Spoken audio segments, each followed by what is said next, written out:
Praise lord, హల్లెలూయా. దేవుని నామానికి స్తోత్రాలు. మీ అందరికీ నా వందనాలు తెలియజేస్తున్నాను. ఈ దినం కొరకు దేవుడు సిద్ధపరిచినటువంటి మాటలు, ప్రియ సహోదరి సహోదరుడా, క్రీస్తుని వెంబడిస్తున్నటువంటి నీవు మారి మనసు అనుభవం, రక్షణ అనుభవం నీ కలిగి ఉన్నావా? ఎన్ని సంవత్సరాలు నీ మీద దొర్లిపోయి ఉన్నాయి? 2025 సంవత్సరంలో అడుగుపెట్టినటువంటి నీవు ఇంకనూ నీవు మారు మనసు, రక్షణ అనుభవం కలిగి లేనట్లయితే ఈ మాటలు దేవుడు నీ కొరికే మాట్లాడుతున్నారు. ఇంత గొప్ప రక్షణను మనము నిర్లక్ష్యం చేసిన ఎడల ఎలాగ తప్పించుకుందుము? అట్టి రక్షణ ప్రభువు బోధించుట చేత ఆరంభమై దేవుడు తన చిత్తానుసారంగా సూచక్రియల చేతను, మహత్కార్యముల చేతను, నానా విధములైన అద్భుతముల చేతను, వివిధములైన పరిశుద్ధాత్మ వరములను అనుగ్రహించుట చేతను వారితో కూడా సాక్ష్యమిచ్చుచుండగా వినిన వారి చేత మనకు దృఢపరచబడెను. ఈ మాటలు వింటున్నటువంటి ప్రియనేస్తమా, నశించి నరకాగ్ని గుండానికి మనం వెళ్ళకూడదనే ఉద్దేశంతో దేవాది దేవుడు మన కొరకు శిలువ మ్రాను మీద ఆయన త్యాగం చేసినటువంటి వాడిగా ఉన్నారు.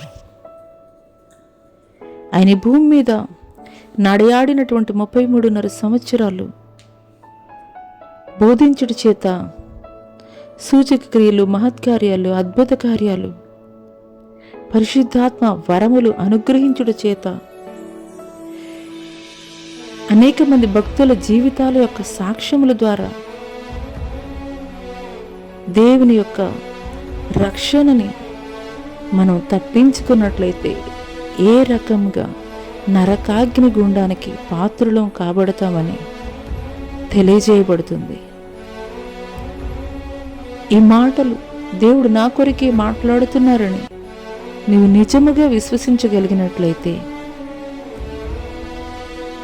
దేవుని రక్షణ నీవు ఎరిగి కూడాను ఇంకనూ నువ్వు నిర్లక్ష్యం చేస్తున్నట్లయితే ఆయన చేసినటువంటి శిలువ త్యాగాన్ని నీవు వ్యర్థం చేస్తున్నట్లే.